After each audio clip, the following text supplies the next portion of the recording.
to say that it's going to show, again, a couple of clips, film clips. And as you know, this work, as it were, to fight for a new society, new people's struggle for democracy, stands on the shoulders not just of the work of chartists and so on, but it stands on the work of the trade union movement as well, the shoulders of the trade union movement and also the people's movements. So just to remind ourselves about that, we've got a short Unite film about the trade unions and a short film about the poll tax strike. So,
It started peacefully enough with a carnival protest through the streets of South London.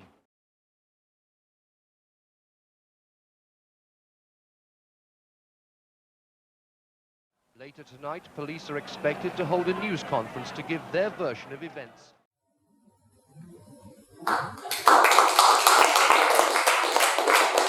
I think you can see clearly from the ferocity of that followed after the miners' strike, where in 1984-5, where they destroyed all of the communities of the miners, and then they tried to impose a community tax on every person in the community, and so that sort of reflects. And Thatcher, that was the end of Margaret Thatcher.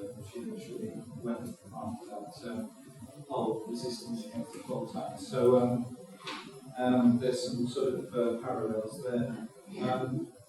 Right, our next speaker is needs no introduction. I mean, it would be strange if we had a Truth and Memory event and Keith wasn't speaking, because he's our local hero, as it were. He's a local lecturer who's been in the fight as long as I can remember, and he was telling me his father was in the fight as well, and we were talking about that earlier on. So anyway, I'd just like to welcome Keith Hussein to give a talk on citizens' movement in the struggle for empowerment. Thank you, Roger. Hi everybody.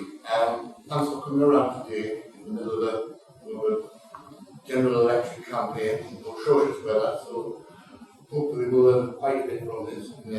I'd really sort of like to talk about the role of grassroots movements and their attempts to bring about more progressive democratic politics.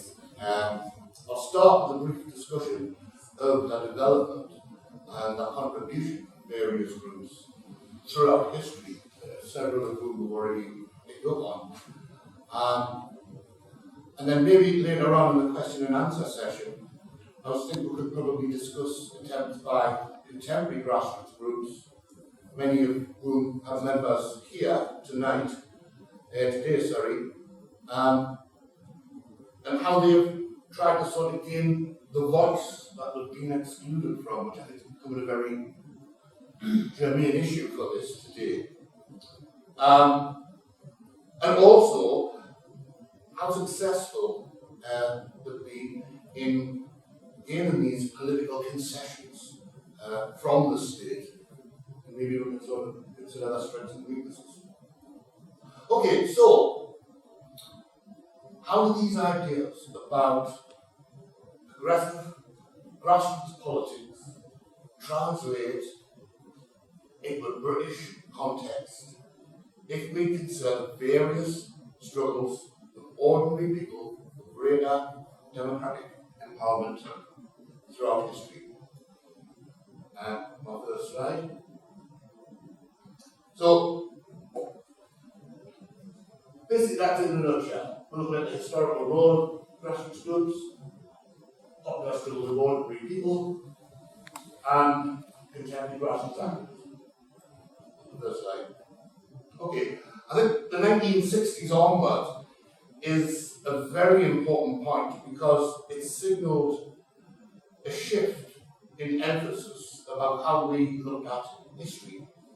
The new histories really tried to, I suppose, construct a more bottom-up, organic view of how sort of history unfolded. And I think Thompson there obviously was a key breakthrough. But the thing that they have in common is all of these studies are actually about focus on working people's lives and the struggles that they were involved in. And for the first time, these sorts of struggles were taken seriously rather than relegated to the margins or written out of history altogether, as Thompson would say. And again, it's about how we are afforded the voice, whether we speak for ourselves. And I think that's something Thompson highlights. And of course, I've had to sneak that in there from Citizens Tyneside because that's another example of a bottom-up history of the Yemeni community in South Shields over the last 100 years. So this is something that very much speaks to us about our lives and about our experiences. It's not what kings and prime ministers and the old grammar school teachers told you. It's really about sort of rediscovering ordinary experience, norms, values, etc. Okay, so I think this allows, these types of studies allow a better understanding of how grassroots movements at the base of society can be a tremendous driving force in shaping the social relations. And as Lesley mentioned, this was certainly the case from the 1640s onward, during the English Civil War, which I'll touch on in a minute. So from this perspective, we can recognise how popular struggles are really directly linked to a series of sort of ruptures to the social order, which occur every so often. I think probably the last one might may have been the fight against fascism and post-war settlement.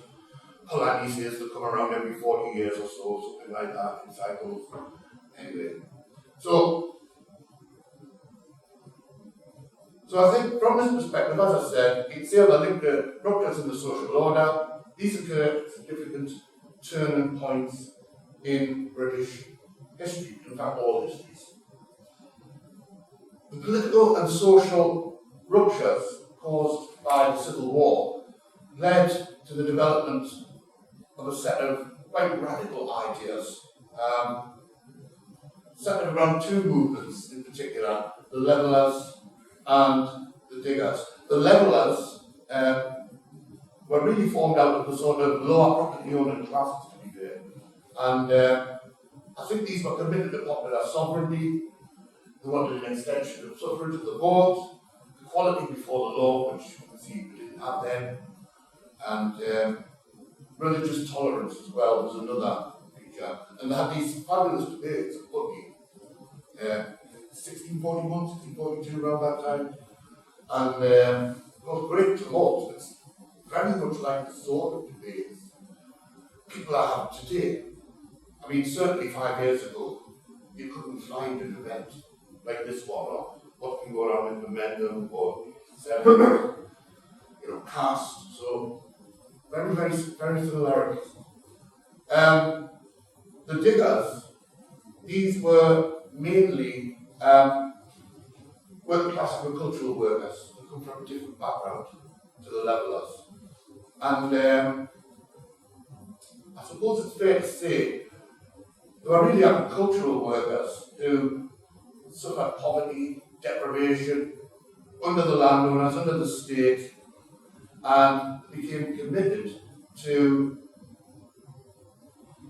democratic renewal, the ownership of land, first sort of suggest public ownership, and a new constitutional settlement, which you can see there on the right, an agreement of the free people of England.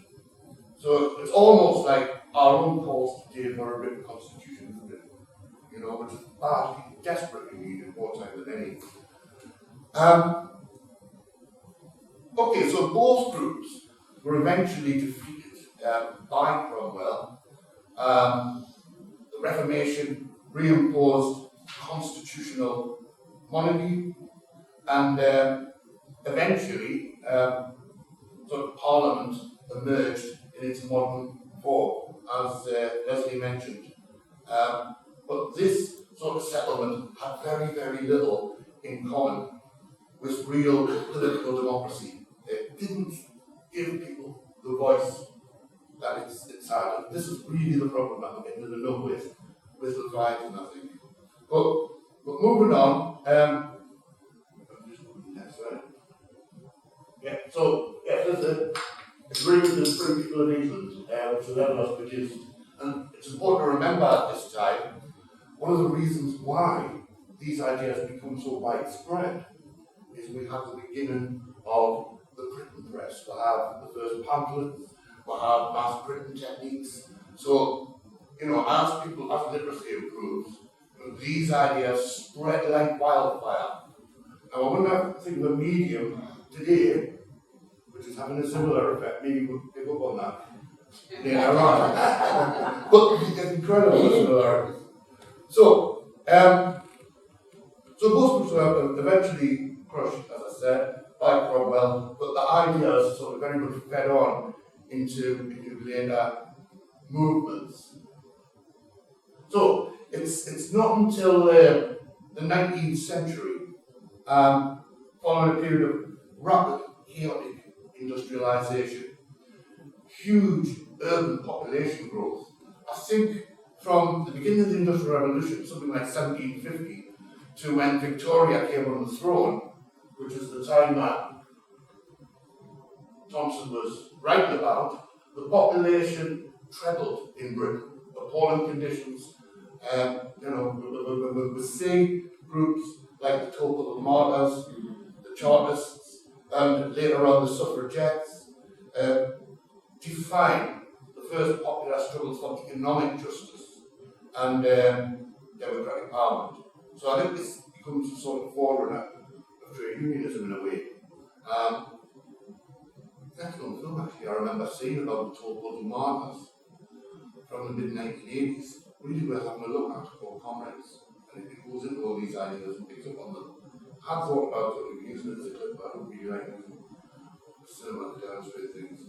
Okay, so the Luddites and the Chartists really provide a template for organised strike action against the agricultural owners, the mill owners, the first sort of bosses that were in the towns, who have sort of full backing of the parliamentary state.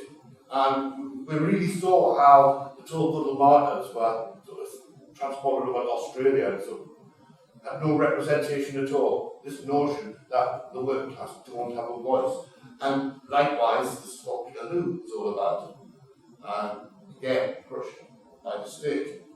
So, the new trade unions that emerge, I think, the new trade unions that emerge around the 1880s, called the New Unionism, adopt this use of militant action informed by a socialist politics. So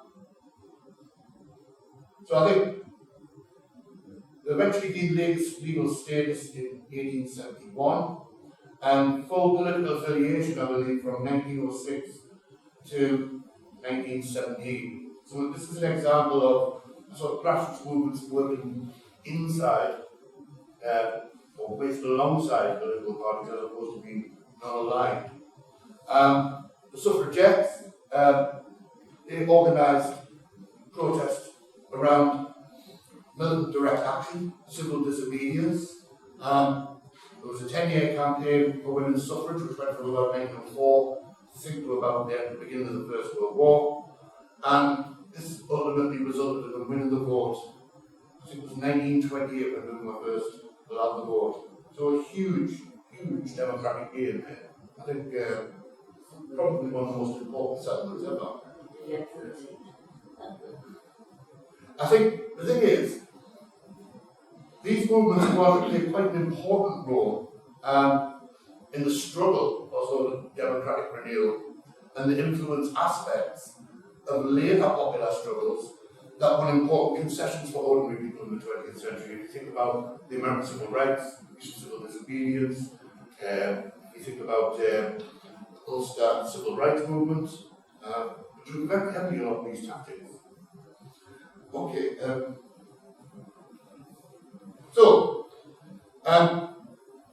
we've touched on this already, but the neoliberal systems of governance introduced after 1973 throughout the developed world have all sought to reduce the ability of citizens and communities to actively participate in decision-making processes that affect their lives. And I think I was about this. I think what we had during the 20th century, up until around the late 1970s, was a sort of high point of the highlight of people power, really, where sort of the high point where many democratic concessions were made for fascism. I mean, the post-war settlement, it protected people, it provided full employment, it held the financiers at bay. But now that's been dramatically reversed since around 1980.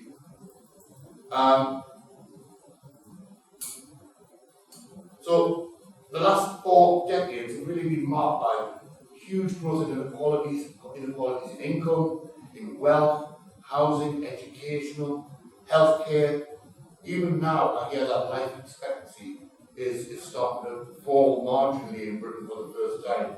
I did think it was an outlier survey when it came out about 2 or 3 years ago, but it's been confirmed by other studies. We are in a reversible position in terms of our rights, our control over these very, very important aspects. So, there's a real sense now that political decisions are made within these disembodied spaces that Richie mentioned, that these exclude ordinary people above all else. They're made by corporate bodies, they're made by think tanks, governmental organisations. It's really as though the doors have become shut. And I think this is one of the things about the neoliberal model. I think it's designed to deliberately bypass the democratic accountability. And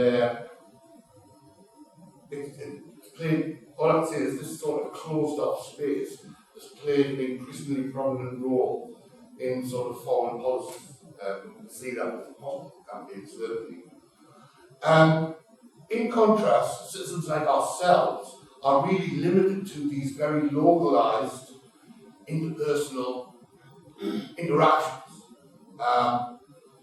And these aren't really able to directly engage with the parliamentary system or with the state.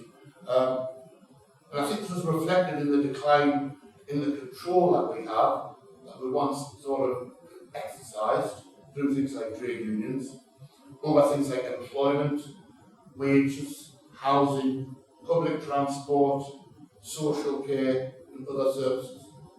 I think it's clear that we've really lost any form of control that we once had to determine the aspects and the direction of what these are and what these should be.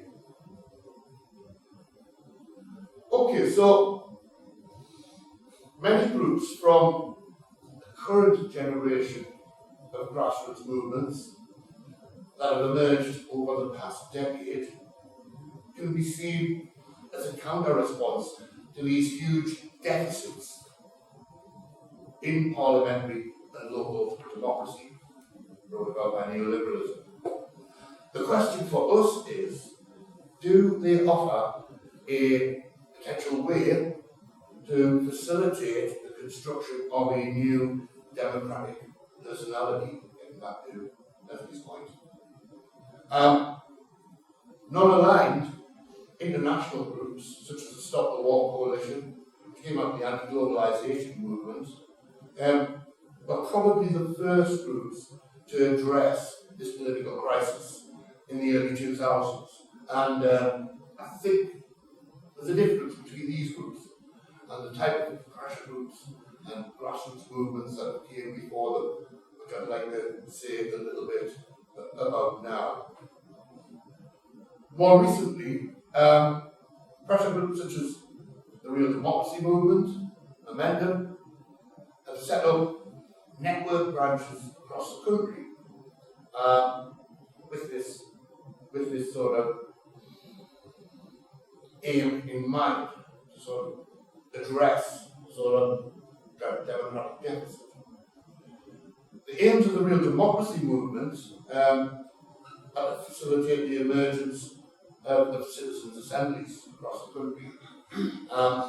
And according to one of its founders, Paul Feldman, he argues that these citizens' assemblies will try to make the existing system more inclusive and responsive to the majority who are effectively excluded from power today.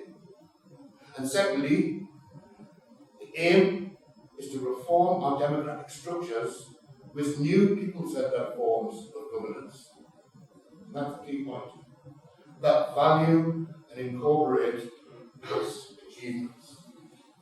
So, following a series of plenary sessions, this October 26th, the Citizens Assembly for South Tyneside formed and unanimously endorsed its own draft constitution, subject to amendments. At its previous meeting, on the 3rd of July, the group also declared a climate emergency, which is something that everybody's actually talking about right at this moment. I believe there was over 40 participants there, all from different community groups, trade unions, different political parties. We might want to think of the advantages of being non-aligned here, one or not inside a political party, where I believe 25 become founding members of CAST and I've been informed that's now went up to 30. Well done.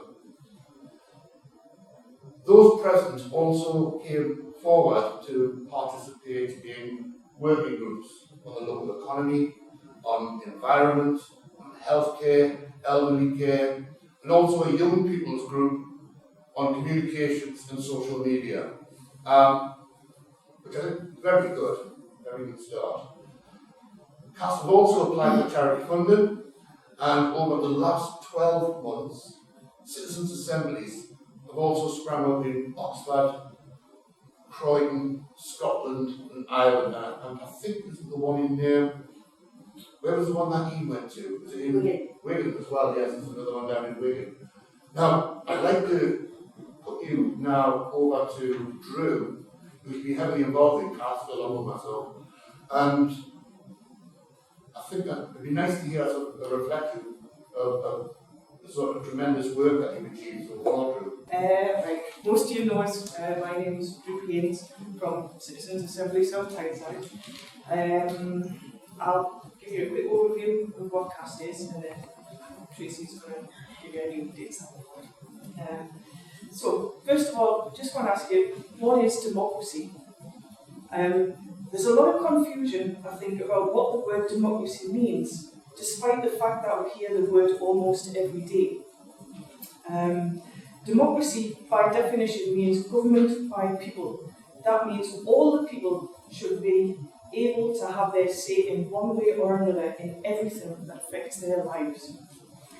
And that's where CAST comes in. Citizens Assembly South Tyneside is a body of people from the local area deliberating and discussing various local issues, coming together to change our area for the benefit of everyone who lives here. So, what is CAST? It's a forum to propose innovative thinking to tackle local problems, an independent voice, and a chance for community groups and organisations to come together to coordinate services and actions. It's not party political or simply a forum to complain, but a chance to present achievable, realistic solutions. Society's going through a period of significant change, locally, nationally and globally. We now face challenges unprecedented in our lifetimes, but our community is resilient. We can generate the kind of positive ideas we need to make South Tyneside work for our families, friends and neighbours. But if we want it, we're going to have to work for it. When local institutions fall short of fulfilling the needs of the local community, it's time for that community to step up. With the establishment of Citizens Assembly South Tyneside, we can do just that. We need to get out of this mindset that we are powerless. There's nothing we can do. CAST already has 5 working groups already up and running, as Keith said. Local economy, local environment, needs of older residents, health and young CAST. And we're also looking to get on a transport group, trying to get that together as soon as possible. The setup of CAST is very simple. The working groups feed into a central nucleus, present their action plans to the members vote on the plans, and then that action is taken forward. Simple as that. We have applied for funding, as Keith said, and we've made it into the second round. And again, we've got an agreed constitution.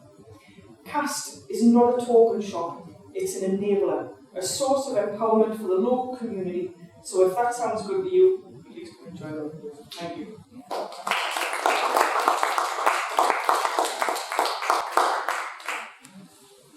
I think we're just in perfect conditions now. Everything's right now for citizens' assemblies. We're drawn from Extinction Rebellion. It's one of the demands of citizens' assemblies. And we can also network as well, locally, nationally and internationally. I think that's really important at the moment as well. What we've alluded is the use of technology, and we can network and we can get things going really quickly in that. The basis of our assemblies is based on the working groups. And also because we are recognising that we do have this democratic deficit. If I could read, the democratic deficit is when the central and local government institutions all fall short of fulfilling the principles of democracy and what they do.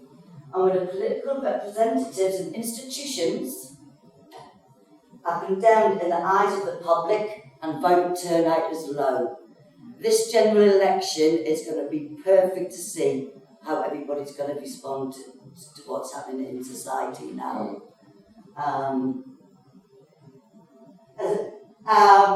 Keith has been very kind actually, and he's pretty much focused on everything that I'm saying on here. But our aim is to represent the diverse views of the communities. There's a lot of people in South Tyneside who feel that their voice is lost, and they're now starting to form our working groups. It's to protect services and amenities and the environment. And again, the beauty of us not being political, we're no particular party. This is how this is going to work, so we can all work together. And to hold to account the work of all local authorities and public bodies. And we're also aimed to develop and propose and advocate policies that enhance the well-being of our communities. So please sign up and have a look for us on the internet or social media. Thank you.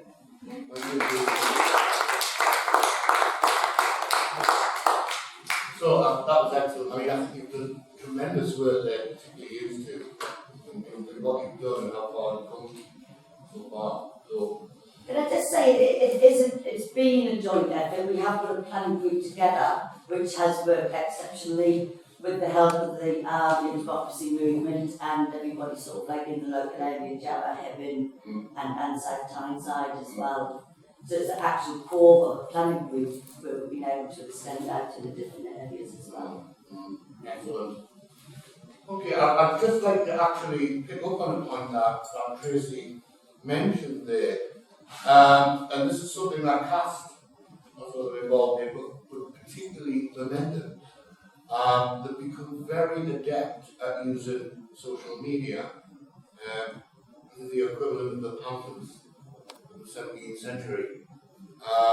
And they may have a similar impact politically.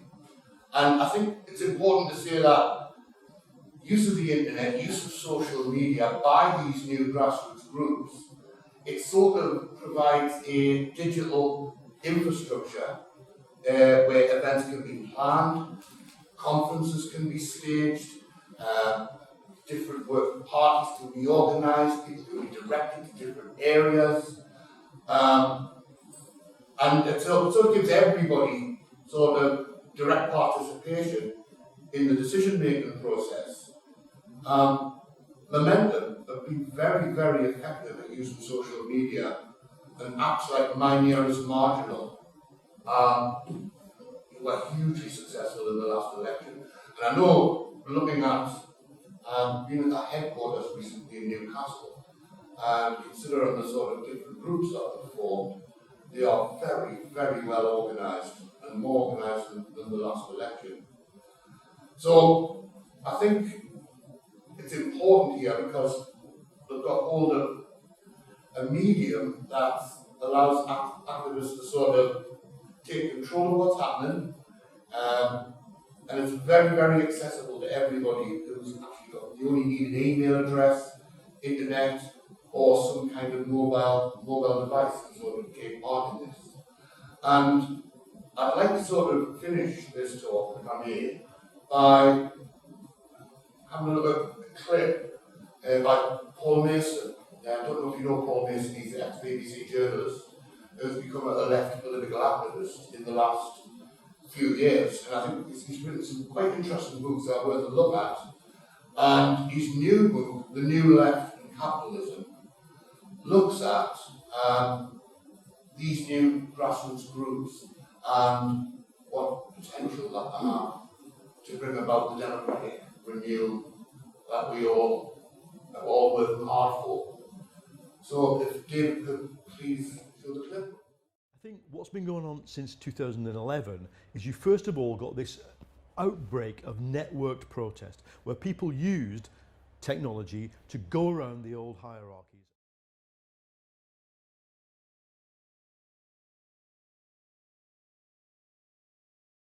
What we've got now is a much more organic movement of the left, and it's of normal, ordinary people with the extraordinary ambition to change the world.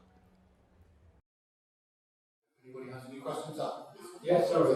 Thank you, everybody. Yeah, thanks very much for that, Keith, and thank you also for the contribution through Tracey, which made a very comprehensive talk on citizens movements and struggle for empowerment. So yeah, opening up the discussion.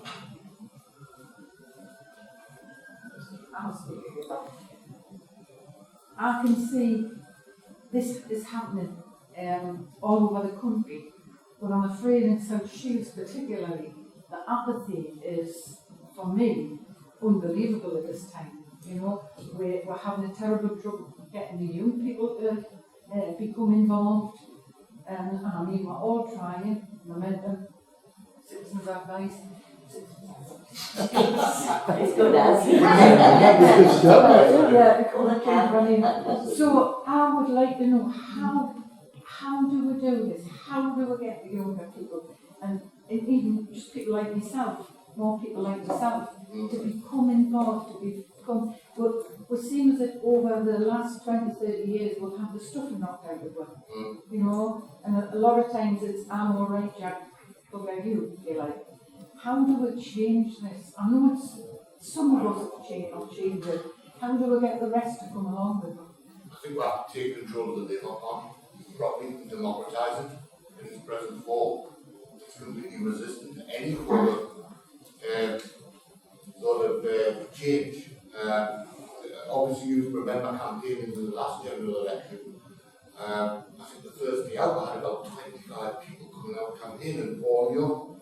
But the powers that be, as they are, and I think this is generally it's more so the case in South Shields, but generally, since 2017, they haven't been able to, or in some cases refused, to sort of draw on to that sort of wave of enthusiasm that we had and that sort of support among young people. I think we have to keep using groups like the Redhill and Cast to try and attract young people and bring them in. But I certainly share that view, Jude. I think that the Labour Party have failed to build a genuine working-class mass movement since 2017, or at least build on the movement that sort of developed with the momentum of the election. If I could comment on what you said, I mean, first of all, to say it's enormously exciting to hear what these two ladies have just presented earlier on, and Keith as well, because actually, I don't share your pessimism, actually, if it is pessimism, forgive me, but it seems to me that what this is a reflection of is that there's a shift in our reference point, if I can put it like that. So I think one of the issues of this notion of the relations in the state, in Britain and across the world today, is that this issue of covenant visas, which is a covenant between the rulers and the ruled, it just no longer exists anymore. So part of what you're describing, or perhaps perceiving as apathy, I don't believe is apathy. I think a lot of people quite rightly say we no longer have confidence in the rulers, so therefore we're not going to engage in that discourse anymore. So the question then is, what reference point where's your starting point? What's your outlook in assessing what we want, but also what the people want? So there's like what we want, what people are conscious of in that at this particular point in time. How is that expressed? And then what is this giving rise to? So I think that what it's giving rise to, indeed with these elections coming, what is posed, is that we should be saying to everybody, this is the opportunity to speak in our own name. That to use the elections to say that, to raise it and say, this is our chance now, like you're saying with Council or Citizens Assembly and so on. So these are various attempts, you could say, for people to bring into being a new conception of things? How do you address what's needed and give voice to the common people, to us? How do we raise what we want? And recognizing that the rulers that previously we related to and said, yes, you speak for us, they do not anymore speak for us. So this is the question that we have new. We have our own. We're developing our own politics now, our new ways of saying things. So I think what you're seeing amongst the youth, for instance, is that they are highly energized. Actually, you know, aren't they? This is what you're saying, and you're talking about movements. That people are not just in Britain but across the world. They are trying to develop new forms to say what they want to say and to get their message across. So I think it's anyway, to answer the question in a nutshell, I think at the moment the issue is to use the election to speak in our own name. That's what I think. I'd also add that much of this youth clip that we've seen over the past few years is just routinely ignored by teenagers, so we don't really get to see it. We just hear about 1,000 arrests on Radio 4 on Newsline or something, and really, that's another thing as well. I think as well as the sort of political legitimacy, there's the legitimacy of television news coverage, which I think is grossly distorted. Doesn't give you a reflection of events in France or the Northeast or South America.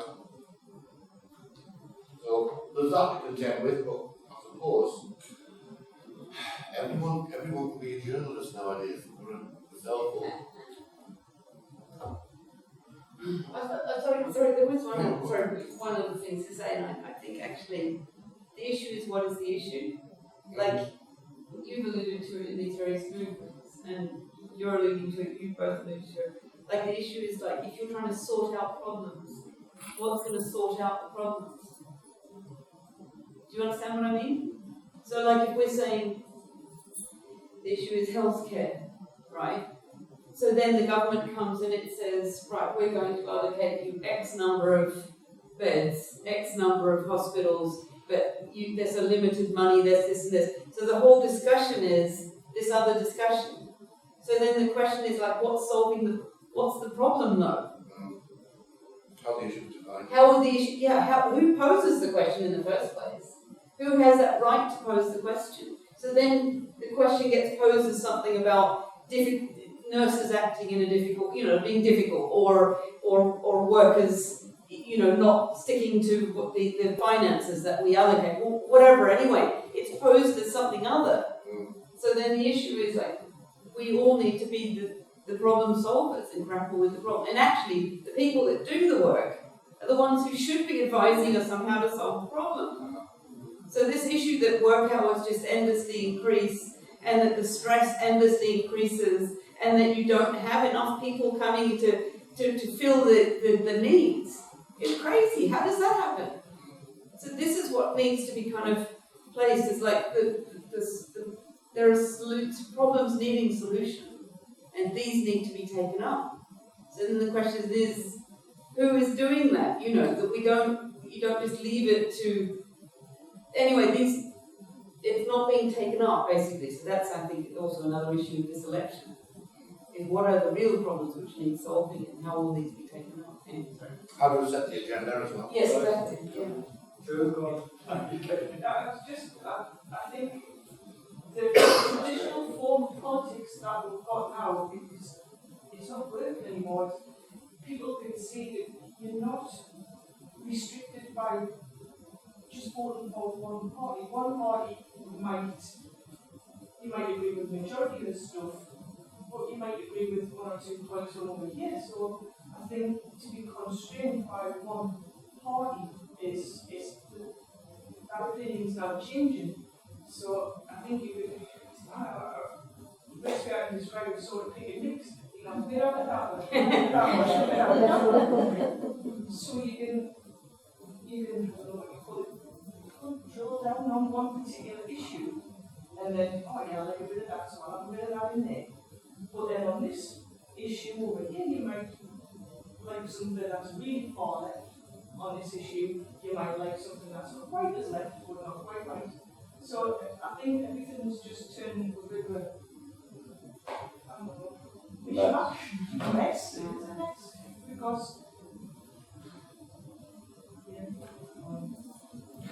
Yeah, it's on the back of June and Drew and what everyone else has said, saying you're getting these like, you've got your Conservative and you've got your Labour, but you've also got your rival faction, you've got your Brexit party popping up, which is siding with Boris, you've got an Axis, Farage attack going on, and you've got Momentum and Labour, their rival factions coming spreading out, and what's happening is you're getting like the fake news and media, everyone wanting to jump on board with, should it be Boris, should it be Corbyn, two men who probably don't really know what they're doing, but then you've got the Brexit party as well, distracting everyone, and everyone seems to watch the news and get distracted with this puppet show that's going on. So what I think we should be doing is highlighting the real problems. It's not Brexit, it's not all this what we're hearing on the telly and stuff like that. It's what's happening locally, what the people in the rooms are telling you, what's happening down the pub, what's happening in the school ground. Amalgamating all those visions and views into one forceful punch, coming together under one name, is what I think is really needed. And ideally, you don't get anything without blood, but it can be done. And that's where I think we're at, was obviously sorting events like this, talking, discussions, opening up into schools, community centres, making aware to everyone as much as we can, being out on the streets, showing force. And that will get the attention of not only people who haven't got time on a Saturday afternoon, but someone like myself, where I'm going to quit work, I'm going to skip out to somewhere, I'm going to leave the kids at home while I do this, because it means a lot more than doing nothing. Well said. I think that's a really important point. I think that also picking up what Liz about sorting the problems out. What I noticed about this election debate on the health service, for example, or on social all public services, is that they hide the source of actual wealth in society. This is a very deliberate thing, and in the debate, because I think it was the Conservatives started up a attack on the Labour Party, saying that if they invest in health service, social programs, and it costs £1.2 trillion. Tit for tat. Yeah, and they're going to. They started this debate up, but then I think John McDowell defended himself saying this is fake news, and we haven't got our manifesto yet. So, but I think the point there is that they create this idea that wealth in society is created by financial oligarchies or financial industries, the manufacturing and the service industry. They completely leave out the equation. All public services produce equally wealth in society, but what they do is they suddenly say, oh, it's actually public services about tax and about whether we can balance the income and expenditure of tax.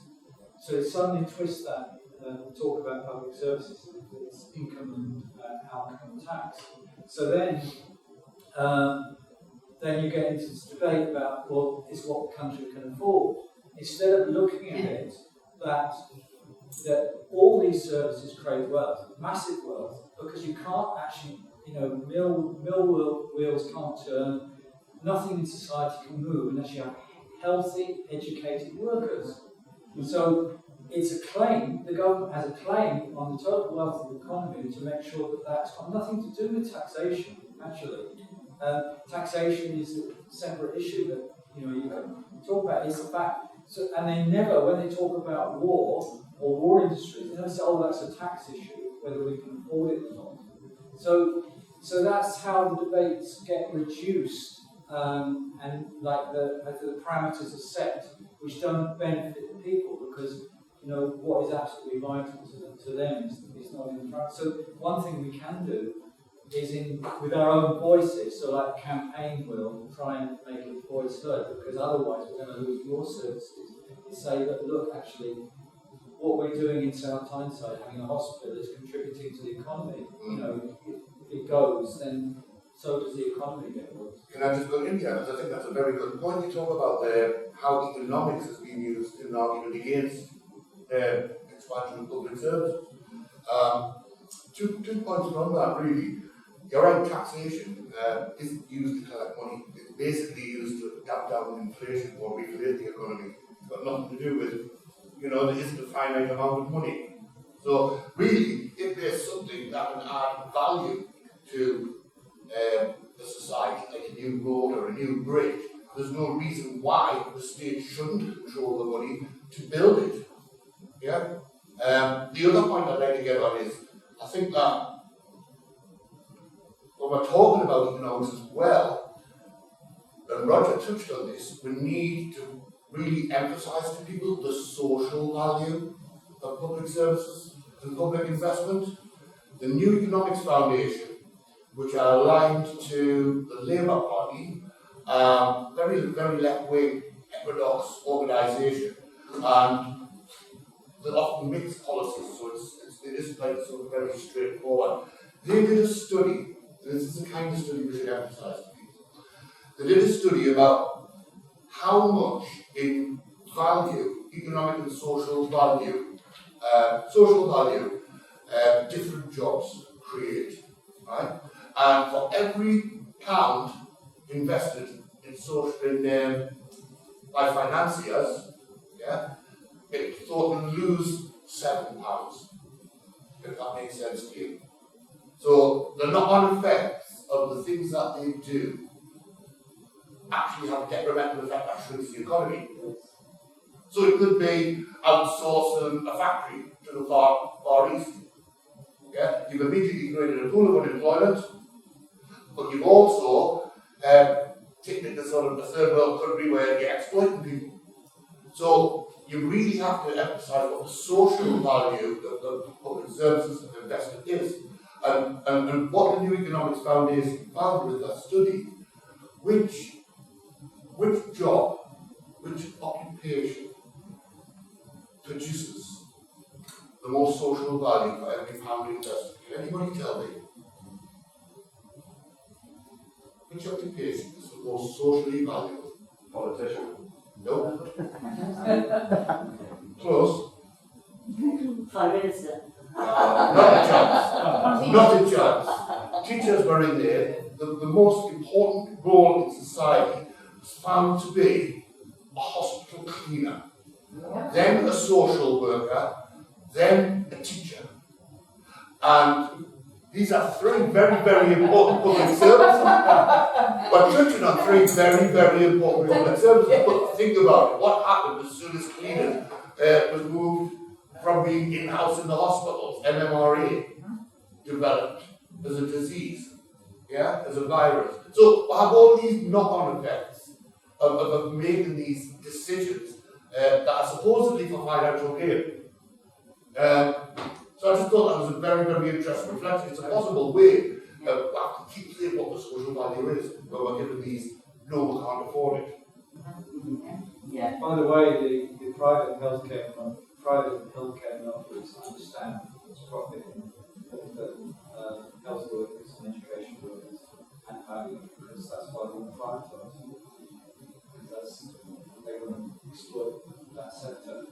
So the government is trying to justify that as well. Why privatisation is because the whole sector, and that would mean that people get less services and have to pay more. Sorry, you wanted to speak there.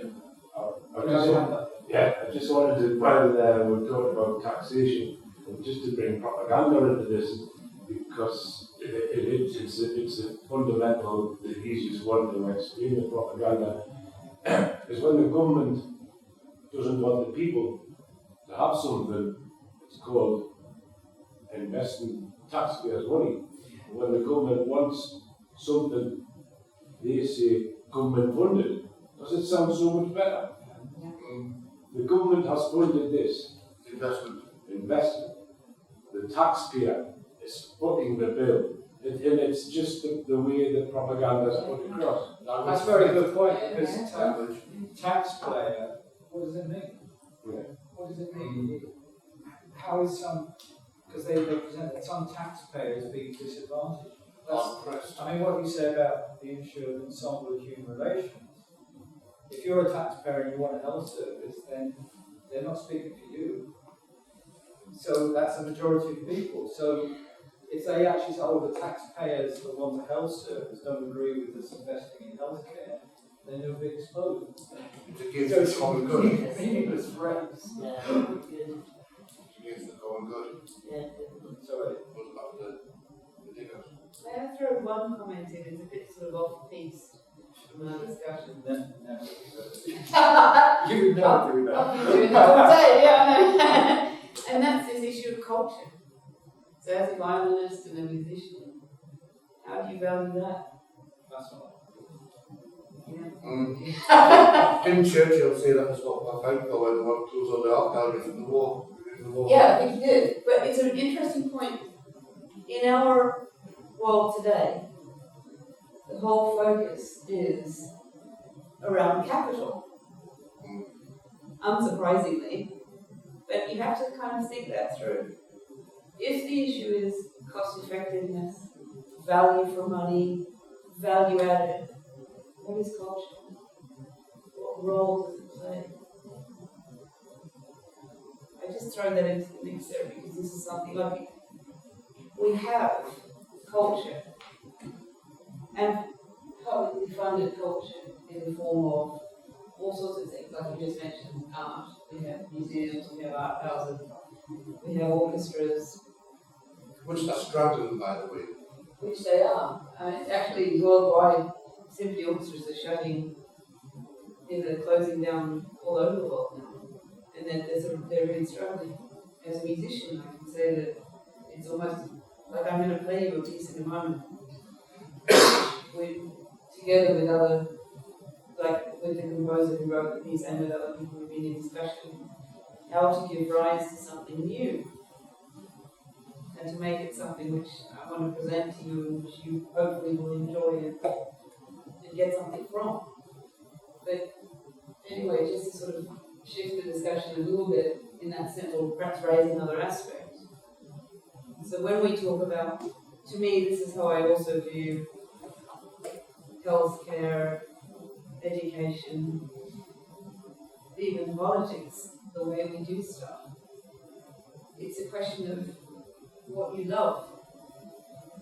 Because what you love, you want to share with your family and your community and your whole society.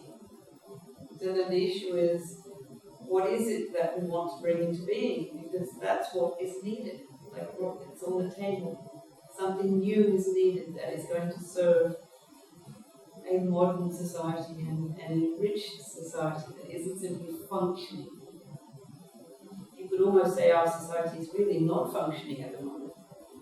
But the whole discussion in our political life is simply about maintaining the status quo, or it's not ever considered what is the value of something. Yeah, it's not even part of the discussion. I think often as well, newspaper news coverage often takes quite a number of years to sort of catch up with what's going on, but then they do report it much more conservatively than what actually happened. Now you get free press.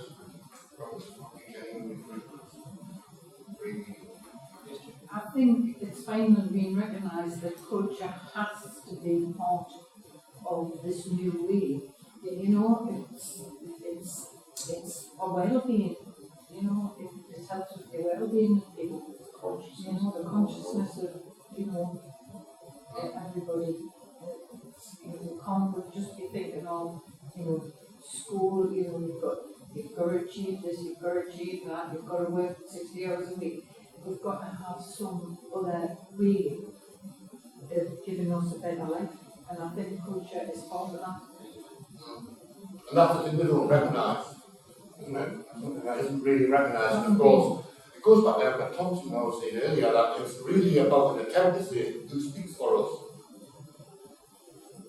The cost of everything and the value of nothing. Yes, exactly. I think that was quoted fairly recently in one of Corbyn's speeches when he said that kids had the right to learn a musical instrument. Obviously, you know, people are thinking about it and it's going to be built in. Actually, on that, there's so much evidence, especially as a violin teacher, there's so much evidence that learning a musical instrument lends to the development of the child, both in terms of their fine motor skills, to the development of the brain, to the development of the social skills and interactions with others, as well as then being a basis for cultural development, like interaction and development. So much evidence for this, and yet it's at the moment really it's just been cut, isn't it, from school programs and communities. It's a no-brainer in social society. You went to do the arcade. Yes. All the kids have got these houses and culture. Yes, it's amazing. And all get taught musical instruments. Actually, just as an aside, when I went to Pyongyang, I was taken to one of the conservatoriums. They have 17 fully funded expert music academies in Pyongyang. Couldn't believe it. I went round, I heard some of the playing there. I was astonished. I thought embarrassed actually because I was invited to go play. So I did. But having heard them play, yikes, you really don't want to hear me. It was really, I really, even now, just amazed by what I heard. Really was Eastern Europe is supposed to be the same. Yes. Eastern Europe, places like Bulgaria, Romania, within that education system as well. No, certainly it's the case. You can see where the resources are placed in the service of culture and education and health. You see the people flourish. Where the resources are put elsewhere, then these things are not.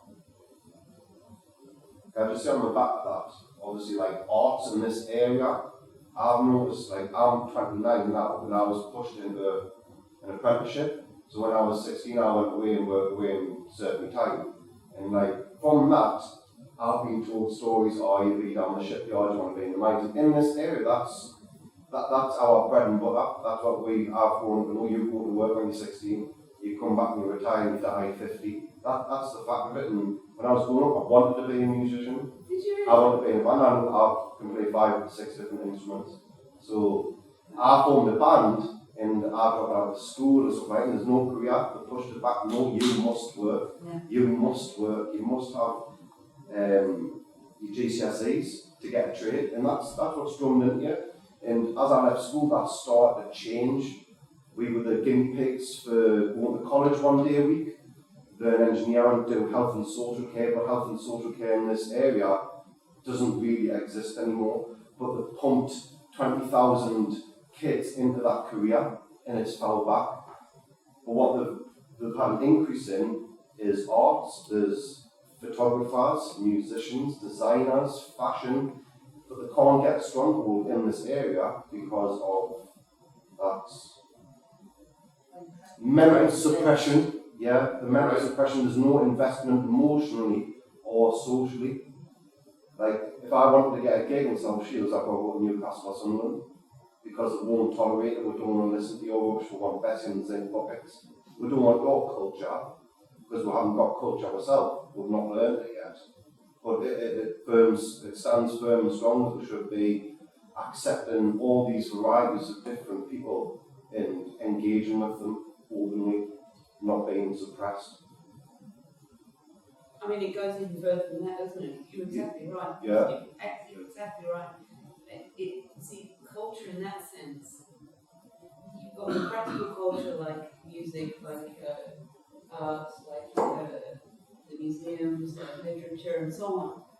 But if you want to really probe that question, it's also about the relations between people in society. It's how we look after our elderly, how we look after our children, how we communicate, how we do our politics. You see, because this issue is at the nub of it. It's like, what is it that you love? And what you love, you cherish and you invest in. So like our society, as it's constructed at the moment, invests not in social programs as it should. It invests in investment of big business and the monopolies, and we pay the rich. That's where our priority lies. So when you have a question of healthcare or music, for instance, like music even doesn't have a value. There is no speaks every single language. It's invaluable. Exactly, it is. But in the current parlance, like how do you value it? Because I become a musician, am I going to be generating something at the end of it? Only if I join an orchestra, or if I don't know, become a famous pop musician, and then maybe in that parlance I'm feeding back into economy. But actually, for the majority of people, this is not even, it's not even part of the discussion, is it? It's not valued. It's immaterial, it's immaterial. Any more questions? We've got a couple of more things to do this afternoon. We'd quite like to show you a film which was made in 1995 about Durham Miners, which was made by Stuart Monroe, who's been to the many times. He's a good friend of ours, and he sadly died a couple of years ago, but his daughter was actually in the Extinction Rebellion, like I mentioned, and arrested a few weeks ago. But this film, I think it's very much what we said about standing on the shoulders of those who've gone before us, because it was in 1995 when Dave Hopper and David Guy were still alive, and it looked like the whole of Redhill was going to close, and Stuart just raced in his car up here, just shut his camera and came up and took a lot of shots and interviews, and he made this film, which turned out to be a sort of tribute to Durham, its whole history. So it's about 20 minutes long, so I hope you will enjoy it. And then when that's finished, we can have a solo from Lesley, who's going to play a piece which I'll announce when it comes up. So is that okay with everyone? Yeah. But it's about 20 minutes, this film, so I hope you enjoy it.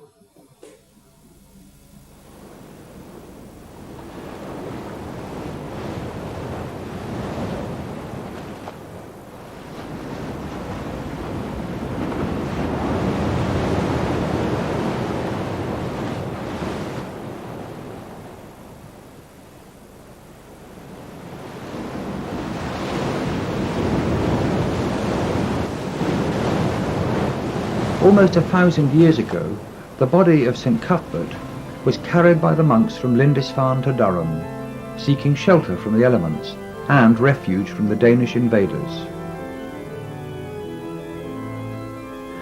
Necessity, the mother of invention, led the monks to devise and develop the scientific means, the artistic imagination, and crucially, the immense physical labour force needed to quarry and hew 400,000 tons of rock, transport it and then construct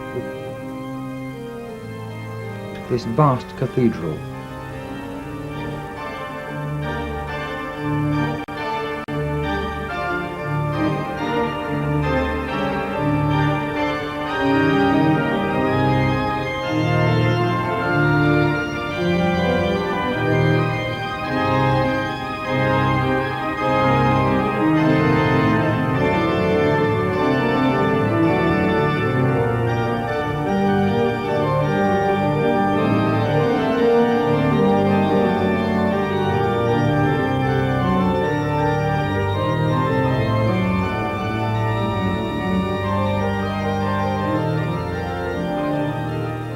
Thus it could be said that the cathedral is as much a monument to the collective creativity of man as a monument to God.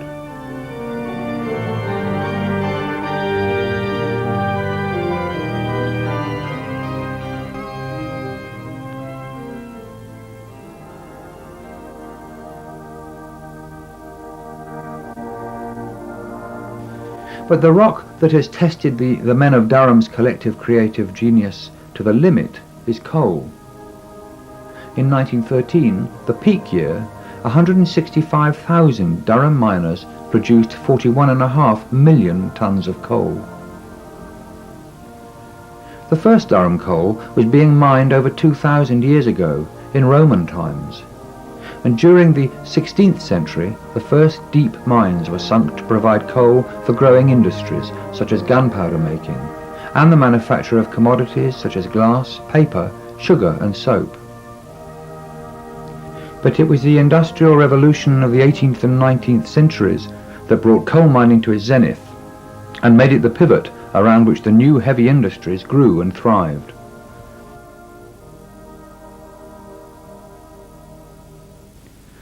And with the coal came the coal owners, known as the coal kings.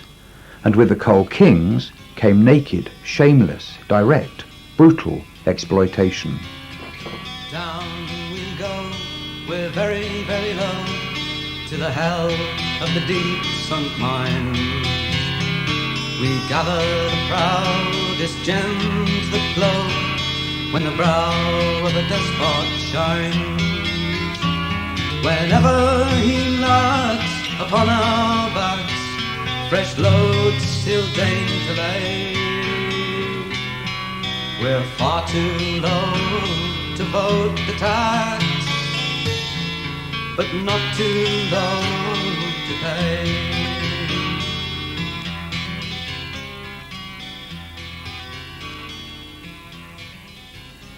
The natural response of the miners was to get organised. In 1844, the Durham miners went on strike against their appalling conditions. 4 months into the strike, Frederick Engels wrote, "Notice to quit was served on the workers, and in a week the whole 40,000 were put out of doors. The homeless miners remained unmoved, set up their household goods upon the moors or the harvested fields, and held out. Thus they lived out 8 weeks and more of the wet fag end of last summer, under the open sky with their families, with no further shelter for themselves and their little ones than the calico curtains of their beds." The strike was eventually broken by the coal king Lord Londonderry bringing in labour from outside. Praising the Durham miners, Engels continued, "This 19-week strike had torn the miners of the north of England forever from the intellectual death in which they had hitherto lain. They have left their sleep, are alert to defend their interests, and have entered the movement of civilization, and especially the movement of the workers." Jowl, jowl, and listen, lad, you'll hear that cold face walking. By the 1840s, it was already apparent that if the rising working class were to emancipate itself, it must have its own organisation and its own political programme. This programme became embodied in the 6 points of the People's Charter. Through the Chartist movement, in which the workers of the North East played a significant role, the first serious attempt was made by the different sections of the class to harmonise and coordinate their various interests and to build their own party. The Chartist movement was eventually put down, but the struggle continued through the development of new trade unions. The Durham Miners Association was formed in 1869 and amalgamated with the Miners' Federation of Great Britain in 1892. In 1915, the miners opened their own imposing, purpose-built headquarters, Redhill.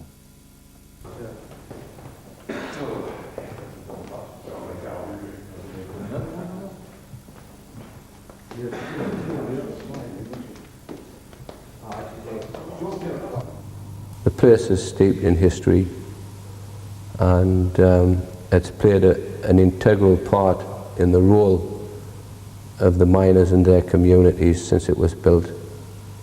A very imposing building that used to have an effect on the coal owners when they would come here to discuss, prior to nationalisation, the terms and conditions of miners working in their pits.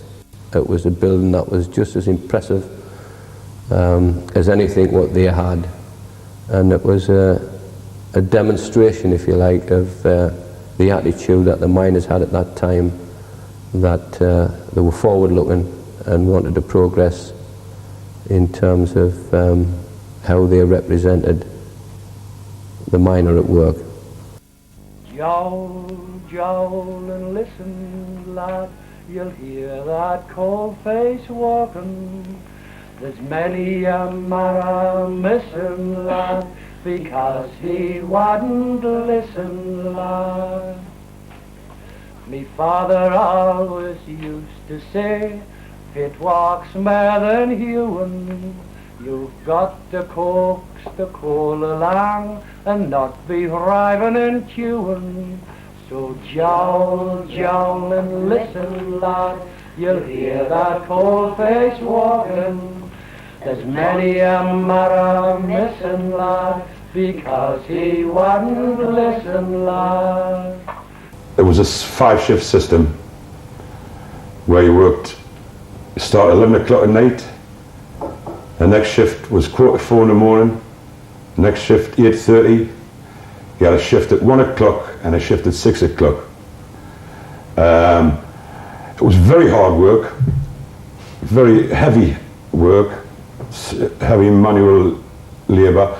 There was a lot of heat in the different panels with the amount of machinery it was in, threw a lot of heat off them.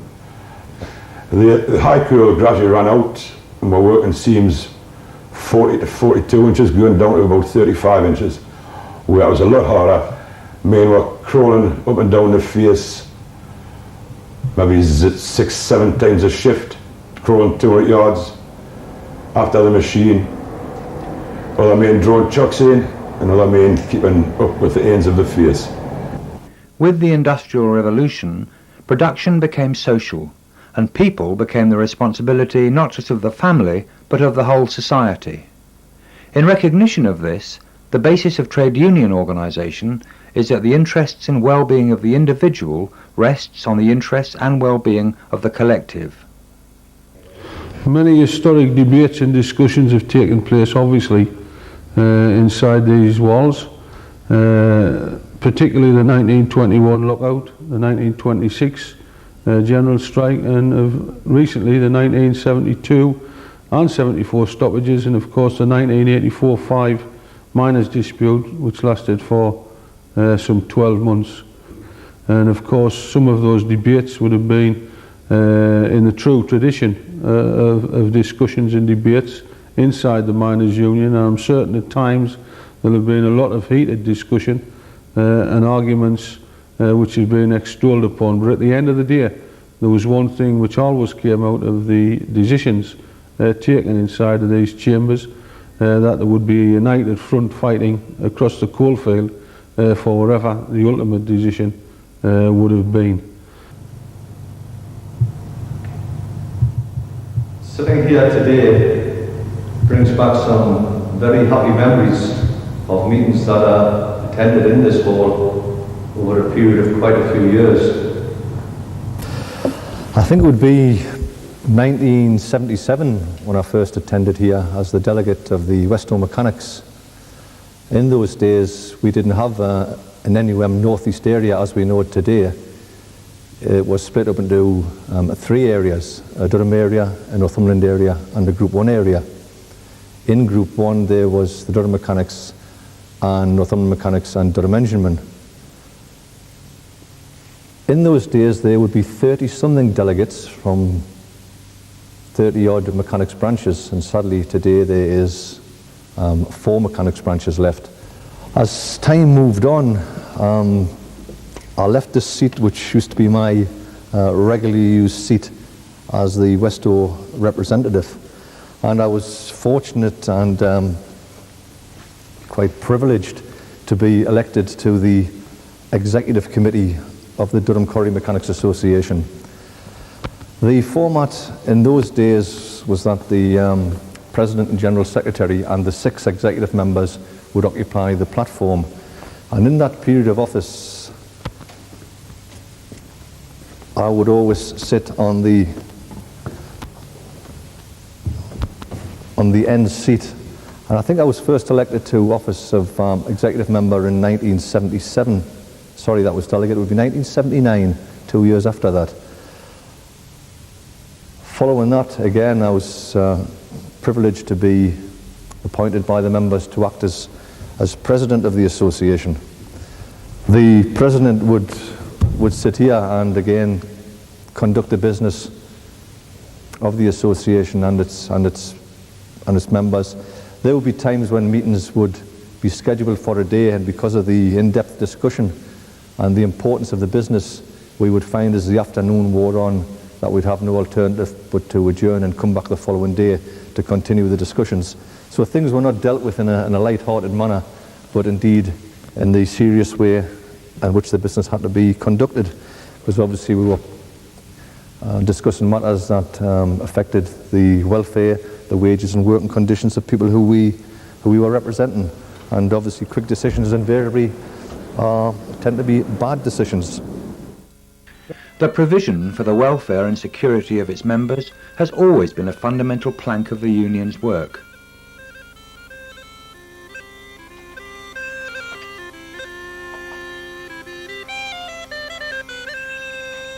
Just compare this with the irresponsibility of successive governments.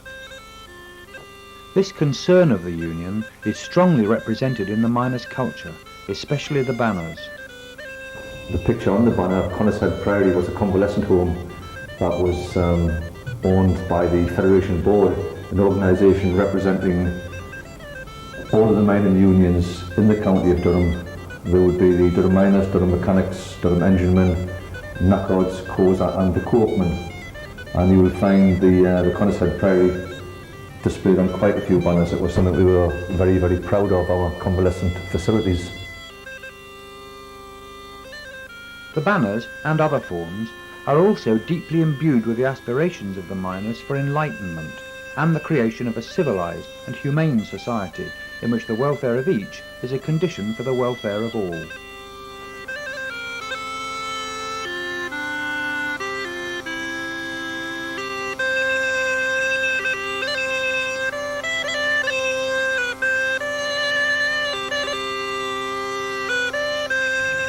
And in the old days, the quarry used to own everything from the corner shop, the town mayor and everything. They had them all in the pocket, so the built communities in them days solely to feed the workforce that was required at the quarry. As time had gone by and the unions got strong on that, and we rebelled against this, and obviously in 1950 when nationalisation took over, the communities still remain in place, but the attitude or the living standards, etc., changed within the communities. People had more say in which direction they wanted to go. For although there were still more or less pit communities, everybody sort of knew everybody else. Everybody worked at the local quarry. It was a different environment altogether. Somebody telling you what to do was opposed to you having a free rein or being able to command your own destiny. I think the government of the day had some sort of obligation to the communities of these where they had sprung up around the quarries to maintain the fabric of the communities, because obviously if you take the sole work centre away from the community and you don't replace it by anything, obviously the community will collapse.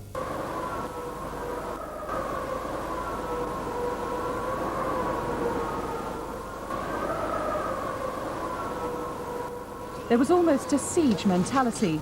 The police seen, rightly or wrongly, as an army of occupation, breaking down the defences of already shattered pit communities. Once peaceful villages felt threatened, as if an occupying force was spoiling for a fight.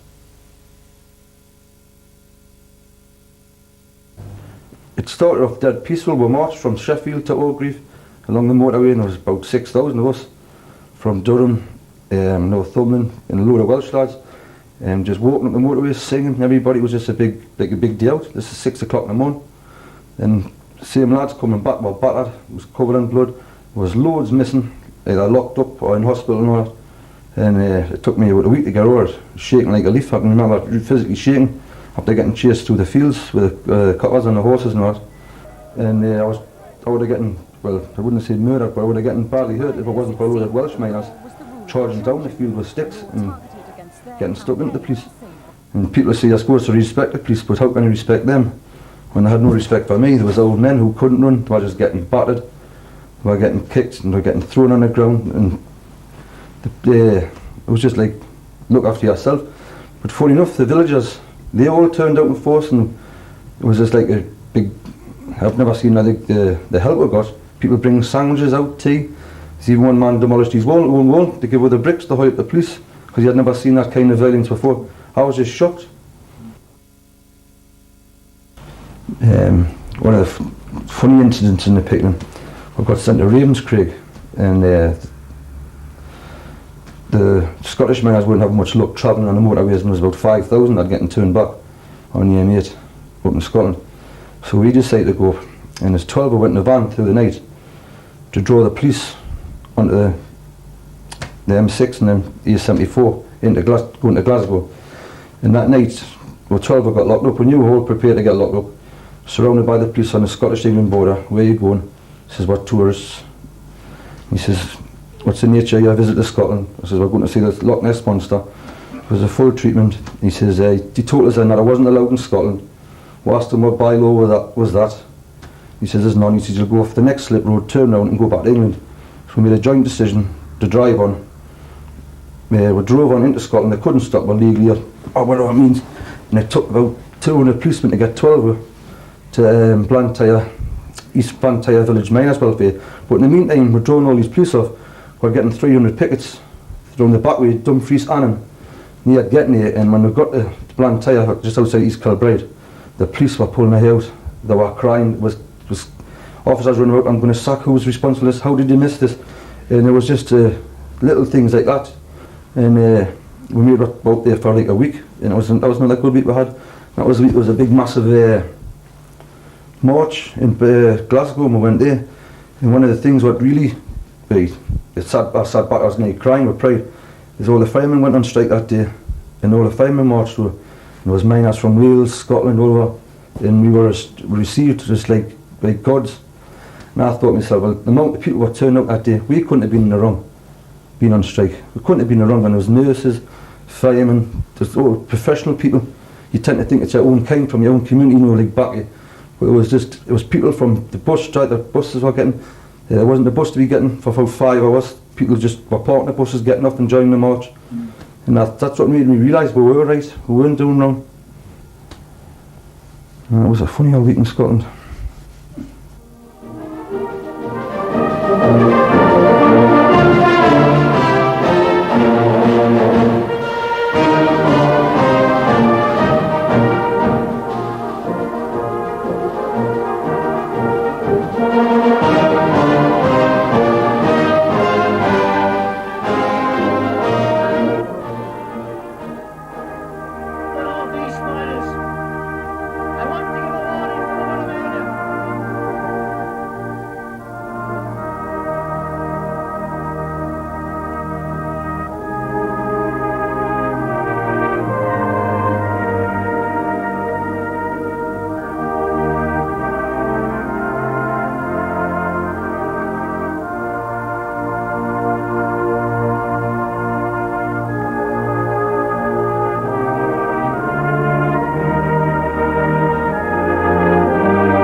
Even the silence of the place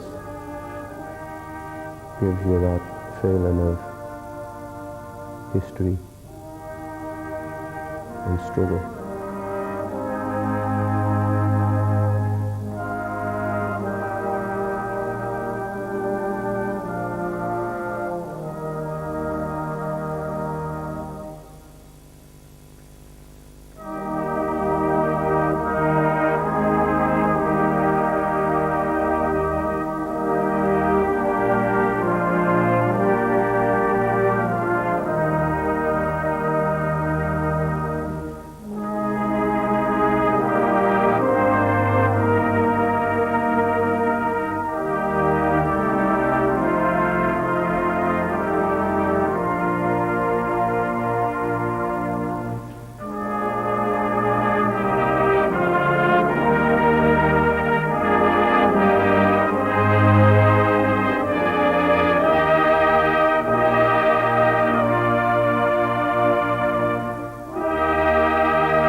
It says here one chapter is closed and a new one's open. I mean, that film was made when they thought we were going to lose Redhill, but it was saved and it's carried on as Durham Miners Gala, it's carried on as strength as part of the whole movement of the working class people and our struggle for democracy. I'd like to finally welcome Lesley to play a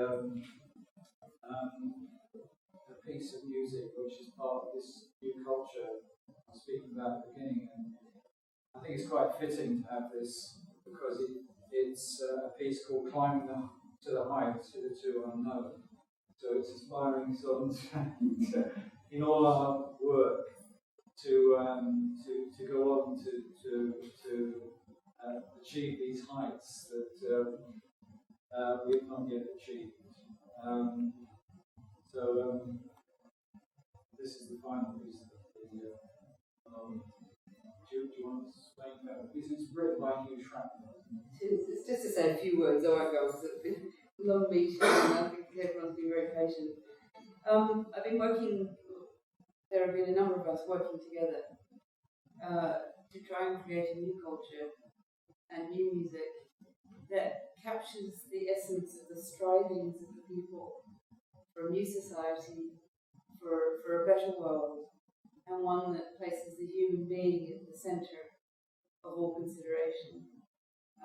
So this piece of music very much, I think, succeeds in that, capturing the sense of the people getting together, trying to grapple with what they're grappling with, and then they get to a certain way up the mountain, and then they can't solve that problem, so they retreat back, and then they start again, and they go a bit higher this time, have to retreat again, and then they go up, and then the whole sense of this is that as the work goes, you basically plant your flag and you build from there.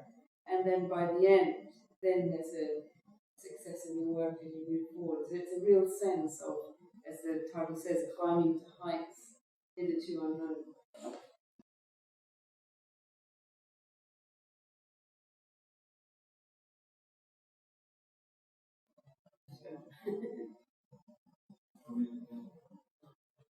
So I'll move over. I'll move over to you.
very much, Lesley. That's a really fitting note to finish this Truth and Memory event on. And I hope you've got something from this meeting, and wish you every success in the work of empowerment that you're engaged in, and also in the election to keep the Conservatives out of the majority of the Parliament, and give the people some breathing space to take their fight forward.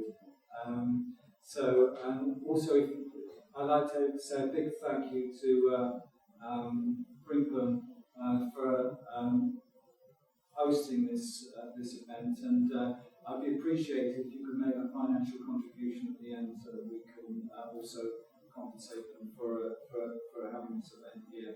So thank you very much. And if you want to get involved in future Truth and Memory events, just get in touch with